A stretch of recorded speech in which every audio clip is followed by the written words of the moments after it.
في اتفاقية أو مسودة اتفاقية ما بين الكويت وأيضا منظمة الصحة العالمية لأي جائحة مستقبلية، ليش معترض عليها؟ منظمة الصحة العالمية الإدارة فاسدة فيها، عشان تكون بالصورة إدارة فاسدة، وهذا معلن في أغلب الدول الأوروبية وعبر وسائل الإعلام والوسائل الإعلام الرسمية في كل دول أوروبا تثبت فساد هذه المنظمة وسيطرة مافيا عليها، سواء مافيا الدواء أو المستشفيات على هذه المنظمة. أنا استغربت منظمة فاسدة يفتحون لها مكتب بالكويت. ليش يفتحون لها مكتب بالكويت؟ الآن احنا مقبلين على أخطر 4 قضايا. القضية الأولى قضية الشذوذ، راح نواجه في مشكلة كبيرة، لأن الغرب يبي يفرض علينا المثلية وقبول المثلية، وهذا أمر يخالف ثوابتنا الشرعية ويخالف عاداتنا وأخلاقنا. المشكلة الثانية المناخ، بحجة الحفاظ على المناخ راح تصير عندنا مشاكل كبيرة.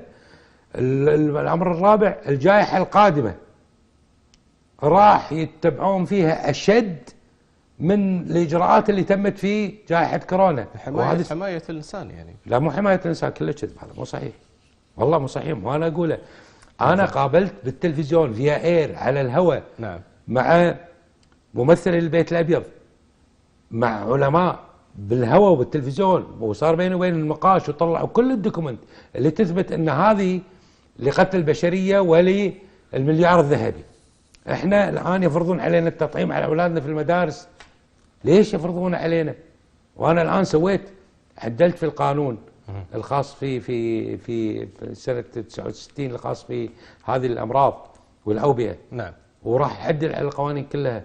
أنا أقول، وهذه رسالة لجميع المسؤولين في دول الخليج، نحن مستهدفين، والقادم سيء، والقادم سيؤثر في العلاقة ما بين الشعوب، مو بس بالخليج، نعم، في كل دول العالم. انزين، راح أقول لك شغلة يمكن أنت ما تدري عنها. أوكي.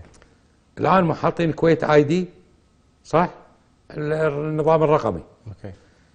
في السنة القادمة في شهر مايو راح تجتمع الأمم المتحدة، الجهة المختصة فيها، وراح يقررون وجوب التطعيمات الجائحة القادمة. إذا ما طعمت من خلال ID الإلكتروني هذا ما تقدر تسحب فلوسك، ولا تقدر تبيع، ولا تقدر تشتري حتى لو تجوع، ولا تقدر تسافر.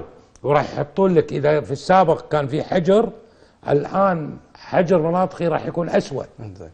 فهذا اللي السبب مخليك انت ترفض طبعا راح تعرض عليكم مجلس الأمة هي بالاخير. لا، في النهاية منظمة يعني للأسف يعني ماسونية يعني. مشكور.